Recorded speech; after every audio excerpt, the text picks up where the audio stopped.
Assalamualaikum warahmatullahi wabarakatuh. Perkenalkan, nama saya Nurul Hikmah dengan NIM 22080560099. Di sini saya ingin membagikan materi mengenai interpolasi polinom Newton-Gregory. Polinom Newton-Gregory merupakan kasus khusus dari polinom Newton untuk titik-titik yang berjarak sama. Contohnya pada tabel nilai fungsi atau pada pengukuran yang dilakukan pada selang waktu yang teratur. Nah, polinom Newton-Gregory ini memiliki dua konsep, yaitu Newton-Gregory maju dan juga Newton-Gregory mundur. Sebelum kita masuk ke rumusnya, mari kita simak bagaimana perbedaan antara Newton-Gregory maju dan juga Newton-Gregory mundur. Untuk tabel yang pertama, yaitu tabel Gregory maju. Di dalam tabel tersebut bisa dilihat ada 3 data, yaitu 0, 1, 2, dan 3. Pada tabel kolom XI, di situ ada X0, X1, X2, dan X3. Pada tabel kolom YI sama dengan FXI, di situ ada Fx0, Fx1, Fx2, dan Fx3. Dan yang selanjutnya pada kolom delta F ada delta F0, delta F1, dan delta F2, di mana delta F ini merupakan selisih dari Fx. Misalnya, delta F0 ini diperoleh dari selisih antara Fx1 dan Fx0, dan delta F1 di sini diperoleh dari selisih antara Fx2 dikurangi dengan Fx1, dan delta F2 di sini diperoleh dari Fx3 dikurangi dengan Fx2. Dan untuk kolom yang selanjutnya ada delta kuadrat F. Di sini ada delta kuadrat F0 dan delta kuadrat F1, di mana delta kuadrat F ini juga selisih dari delta F itu sendiri. Misalnya delta kuadrat F0 ini diperoleh dari delta F1 dikurangi dengan delta F0, dan delta kuadrat F1 di sini diperoleh dari delta F2 dikurangi dengan delta F1. Dan yang selanjutnya yaitu delta pangkat 3F. Delta pangkat 3F ini diperoleh dari delta pangkat 2 atau delta kuadrat F1 dikurangi dengan delta kuadrat F0 yang menghasilkan delta pangkat 3F0.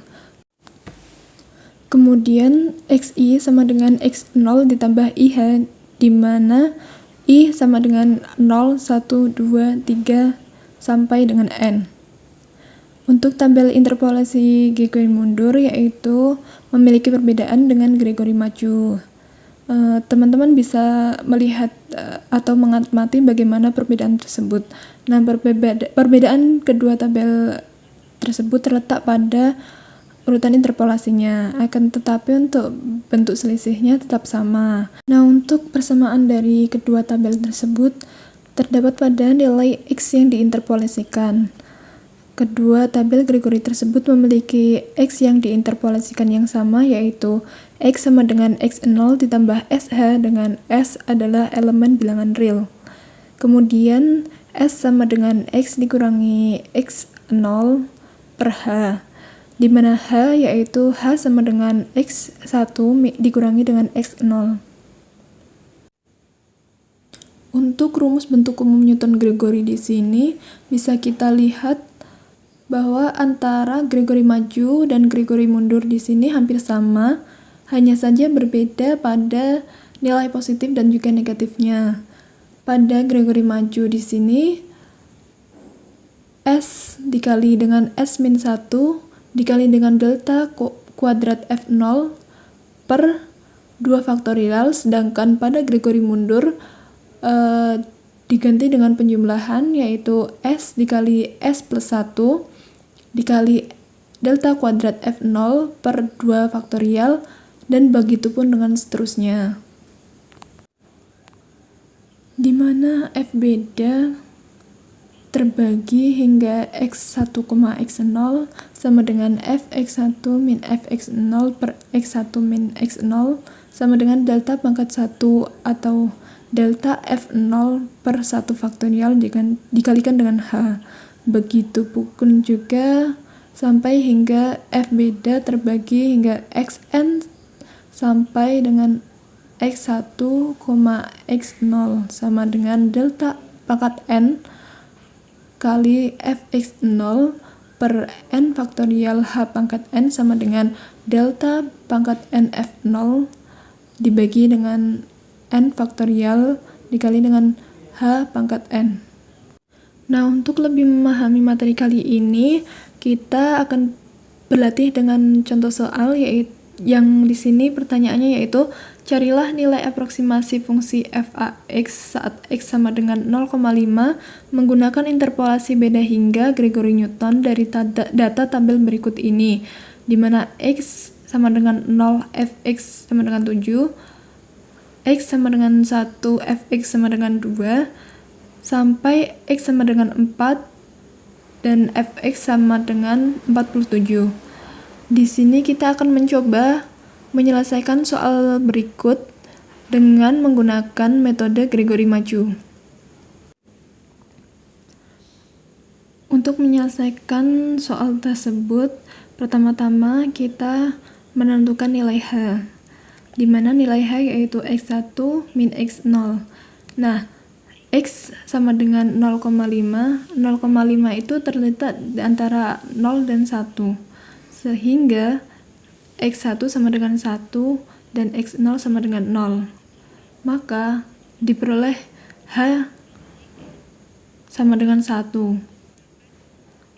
Nah, untuk menentukan nilai s di sini kita menggunakan nilai-nilai yang ada, dengan x sama dengan 0,5, x0 sama dengan 0, dan h sama dengan 1, sehingga s diperoleh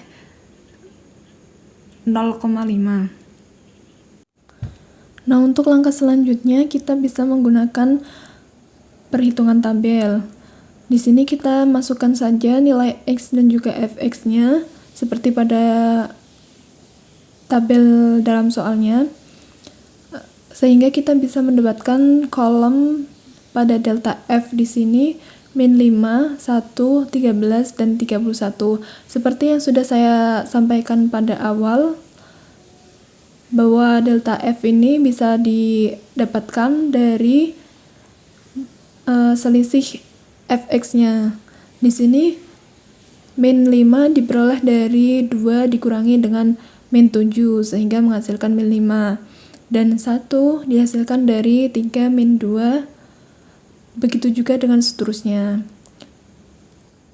Begitu juga dengan delta kuadrat f di sini 6 diperoleh dari 1 min 5, dan 12 diperoleh dari 13 min 1, dan 18 diperoleh dari 31 min 13. Begitu juga dengan delta pangkat 3f. Karena 0,5 terletak pada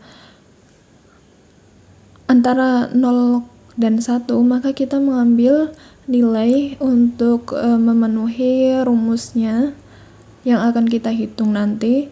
Maka fx-nya 7, delta f min 5, delta kuadrat f sama dengan 6, dan delta pangkat 3f sama dengan 6. Kenapa kita ambil nilai yang atas itu? Karena 0 adalah x0 dari x yang ditanyakan pada soal, di mana x sama dengan 0,5. Nah, setelah kita mengetahui nilai-nilai yang akan digunakan pada rumus, langkah selanjutnya kita melakukan perhitungan yang ada di dalam rumus. Nah, kita telah menentukan order yang kita gunakan, yaitu P3X sama dengan F0 ditambah S dikali delta F0 per 1 faktorial ditambah S dikali S min 1 kali delta kuadrat F0 per 2 faktorial ditambah S dikali S min 1 dikali S min 2 dikali delta pangkat 3 F0 per 3 faktorial. Kemudian kita tinggal mensubstitusikan nilai-nilai yang ada dan yang telah kita ketahui, kita hitung sebelumnya. sehingga kita memperoleh nilai P3 0,5 yaitu 4,125. Nah, untuk penyelesaian soal dengan metode Gregory mundur bisa kalian coba sendiri di rumah. Terima kasih. Sekian dari materi kali ini. Semoga bisa bermanfaat. Sampai jumpa di materi selanjutnya.